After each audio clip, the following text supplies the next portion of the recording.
और अपने जो नीट में क्वेश्चंस आते हैं ज़्यादातर क्वेश्चंस ऑटोसोमल रिसेसिव या ऑटोसोमल डोमिनेंट पे ही आते हैं बेटा। तो ये बहुत ही बेस्ट वे होता है पहचानने का कि which one is dominant and which one is recessive.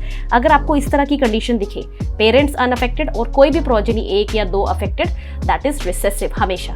Hello students, welcome back to NEET exam crack. I hope you all are doing well. So आज की हमारी जो वीडियो है बेटा, this is most confusing topic, video number 10 NEET 2021 revision के लिए। ठीक है, आज का जो टॉपिक है वो है how to solve a pedigree.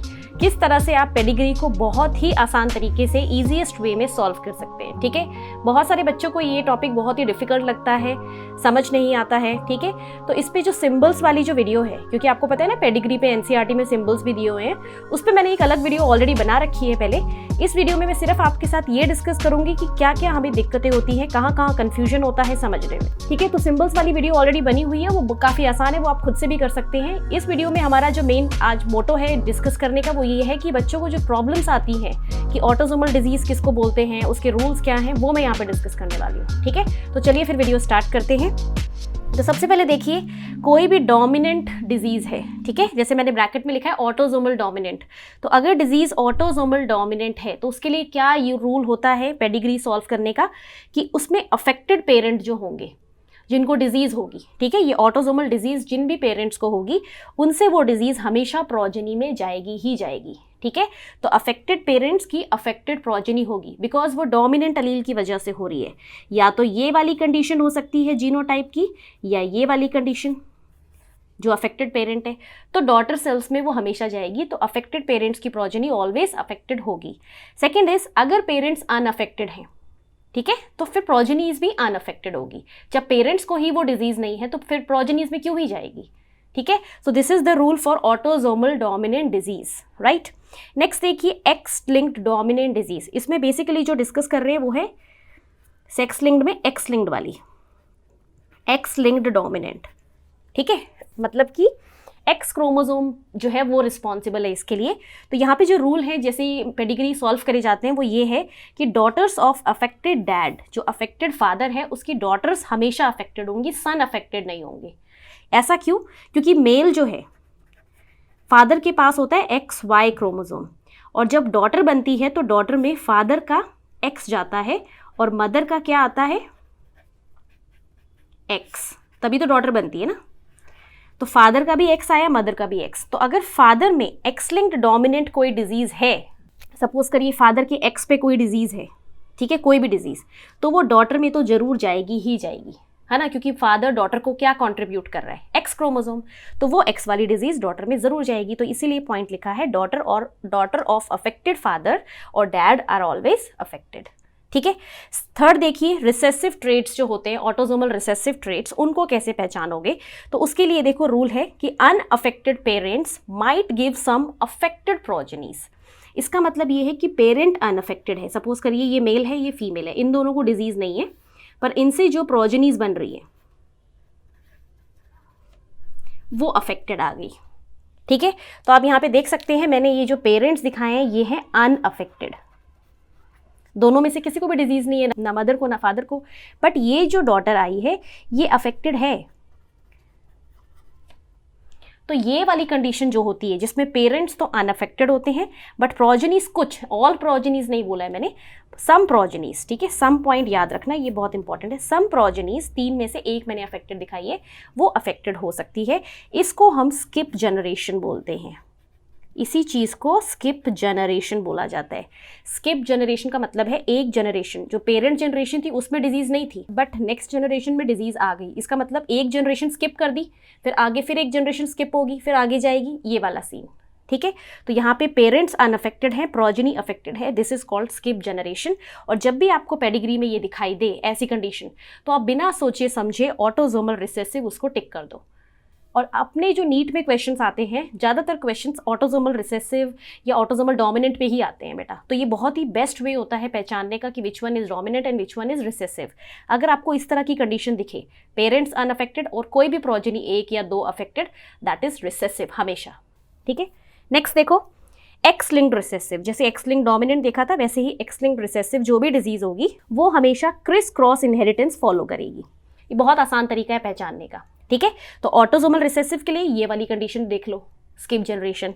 और एक्स लिंक्ड रिसेसिव को देखना है जैसे हीमोफीलिया, कलर ब्लाइंडनेस, तो उसके लिए क्या देखो, criss cross inheritance. Criss cross का मतलब होता है जो मदर है फीमेल, वो डायरेक्टली दूसरी फीमेल मतलब ग्रैंड डॉटर में डिजीज़ नहीं ट्रांसफ़र करेगी, वो पहले सन में डिजीज़ ट्रांसफ़र करेगी और फिर ग्रैंड डॉटर में जाएगी। तो इसको बोलते हैं क्रिस क्रॉस। क्रिस क्रॉस का मतलब है मतलब सेम सेक्स से सेम सेक्स में नहीं जा रही है, बीच में ऑपोजिट सेक्स की हेल्प ले रही है, मेल की। सिमिलरली फादर जो है वो है मेल, है ना, इनसे सीधा ग्रैंड सन में नहीं जा रही है, देखो सेम सेक्स में नहीं जा रही, पहले डॉटर की हेल्प ले रही है। तो डॉटर यहाँ पे एज अ कैरियर की तरह काम करते हैं, राइट। तो बेसिकली क्या होता है, क्रिस क्रॉस जैसे ही आपको इनहेरिटेंस दिखे कि एक जनरेशन में तो मेल को थी, अगले में फिर डॉटर में आ गई, फिर अगले में फिर मेल में चली गई, तो वो जो डिजीज़ होती है वो एक्स लिंक्ड रिसेसिव होती है, ठीक है। नेक्स्ट होता है वाई लिंक्ड और होलैंड्रिक ट्रेट्स। सो वाई लिंक्ड ट्रेट्स को होलैंड्रिक ट्रेट्स भी बोला जाता है, और वाई लिंक्ड का मतलब होता है वाई क्रोमोसोम से लिंक्ड कोई डिजीज, ठीक है। तो आपको पता है वाई क्रोमोसोम सिर्फ और सिर्फ मेल्स में ही मिलता है, और ये मेल टू मेल में ही जाता है, फीमेल में तो जाता ही नहीं है। तो ऑब्वियसली इस डिजीज का ट्रांसमिशन कहाँ से कहाँ होगा, फ्रॉम मेल टू मेल, ठीक है। इस तरह की भी कोई भी पेडिग्री आपको दिखाई दे जिसमें सारे मेल अफेक्टेड है और कोई भी डॉटर अफेक्टेड नहीं है, सिंपली आप उसको वाई लिंक्ड इनहेरिटेंस कर सकते हैं, and it get transfer from male to male. So male to male जाएगी, son and grandson of affected dad will always be affected, ठीक है। तो फादर जो है उनके बेटे को भी डिजीज़ होगी और उसके आगे जो ग्रैंडसन आएगा उसको भी डिजीज़ होगी। ये होता है वाई लिंक्ड इनहेरिटेंस। अब ये है कुछ एनसीईआरटी के सम्स जो एनसीईआरटी के अंदर गिवन है, ठीक है। तो यहाँ पे दोनों पेडिग्री में आपके साथ डिस्कस कर रही हूँ। यहाँ पे जो भी शेडेड पोर्शन बने हुए हैं वो है अफेक्टेड इंडिविजुअल्स जिनको डिजीज़ है, और जो अनशेडेड है वो हैं आपके नॉर्मल इंडिविजुअल या अनअफेक्टेड बोल सकते हो, ठीक है। तो ये एनसीईआरटी के सम्स है बेसिकली। इसमें देखो 2 पेडिग्री मैंने बनाए हैं, ठीक है। तो यहाँ पर आप देखिए पेरेंट भी अफेक्टेड है और प्रोजेनीज भी अफेक्टेड है, तो ये रिसेसिव ट्रेट तो होगा नहीं, ये क्या होगा, डोमिनेंट ही होगा। यहाँ से हिंट मिल गया ना, क्योंकि रिसेसिव में हमने क्या पढ़ा था, पेरेंट तो अनअफेक्टेड होते हैं बट प्रोजेनीज अफेक्टेड हो सकते हैं, बट यहाँ पे पेरेंट को भी डिजीज़ है और बच्चों को भी डिजीज़ है, तो इसका मतलब है ये डोमिनेंट ट्रेट है। अब डोमिनेंट में यहाँ पे आप लिख सकते हो ऑटोसोमल डोमिनेंट ही होगा, और यहाँ पे क्या होगा, ऑटोसोमल डोमिनेंट ट्रेट है, और यहाँ पेरेंट्स का क्या है जीनोटाइप, ये भी कई बार पूछ लेते हैं। अगर ऑटोसोमल डोमिनेंट है तो ये फीमेल या तो ये हो सकती है या ये हो सकती है ना, तभी तो डोमिनेंट डिजीज़ है, तो यही होगा। और मेल को डिजीज़ नहीं है तो मेल इज स्मॉल ए। अब देखो अगर ये वाला हम जीनोटाइप ले फीमेल का, ठीक है, फीमेल का मैंने ये ले लिया दिस वन, और मेल का ये ले लिया, तो इसमें तो फिर सारे ही अफेक्टेड आएंगे, ऑल अफेक्टेड, सारों को डिजीज़ होनी चाहिए। जबकि पेडिग्री में तो ऐसा नहीं है, पेडिग्री में आप देख सकते हो इन दोनों को तो डिजीज़ नहीं है, 50% अफेक्टेड है। इसका मतलब है मदर का जीनोटाइप ये नहीं था, मदर का जीनोटाइप था ये वाला हेट्रोजाइगस। अब आप देखो इसमें क्या बनेगा, एक capital A small A, capital A small A, small A small A, small A small A. तो इन दोनों को तो ये नॉर्मल है और ये दोनों हो गए अफेक्टेड। तो यही तो है, 4 में से 2 ही तो बच्चे अफेक्टेड हैं, 2 ही तो प्रोजेनी अफेक्टेड है। तो इसका मतलब है फीमेल का जीनोटाइप था ये, नॉट दिस वन, ये था, ठीक है। तो ये डिजीज़ कौन सी हो गई, ये वाला पेडिग्री कौन सा हो गया, ऑटोसोमल डोमिनेंट, ठीक है। इस तरह से पहचाना जाता है। इन रूल्स को पढ़ोगे तो आप बहुत आसानी से इनको पहचान लोगे, ठीक है।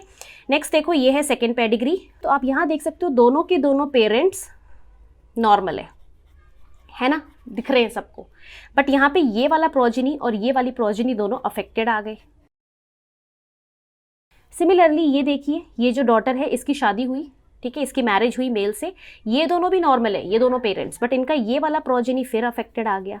तो ऐसी कंडीशन जिसके अंदर पेरेंट्स नॉर्मल हो बट प्रोजेनी अफेक्टेड हो, उसमें आपको कुछ सोचने की ज़रूरत ही नहीं है, सिंपल से आप लिख दीजिए और चूज़ कर लीजिए ऑप्शन ऑटोसोमल रिसेसिव डिजीज़, ठीक है। ये होता है स्किप जनरेशन, जो मैंने बताया था ना, इसको स्किप जनरेशन बोलते हैं। स्किप जनरेशन मतलब इस जनरेशन में डिजीज़ नहीं थी पर इस वाली जनरेशन में डिजीज़ आ गई। सिमिलरली यहाँ पे डिजीज़ नहीं है पर इस वाली जनरेशन में डिजीज़ आ गई। तो ऐसी डिजीज़ जो एक एक जनरेशन स्किप करके और नेक्स्ट जनरेशन में जाए, उसको हम लोग क्या बोलते हैं, स्किप जनरेशन, ठीक है। तो ये कुछ एनसीईआरटी के सम्स हैं, ये आपको पता होने चाहिए अगर ये आ जाए, क्योंकि नीट में सब एनसीईआरटी से ही आता है, तो ये सम्स डायरेक्टली आ सकते हैं। तो इनको अच्छे से तैयार कर लीजिए, इन रूल्स को अच्छे से तैयार कर लीजिए। अगर आपको अभी भी कोई डाउट है तो आप मुझसे कमेंट सेक्शन में पूछ सकते हैं। तो फिर मिलते हैं किसी और नई मज़ेदार वीडियो के साथ नेक्स्ट वीडियो में। तब तक अपना ख्याल रखिए, पढ़ाई करते रहिए। All the very best and thank you so much for watching. Stay blessed, stay happy.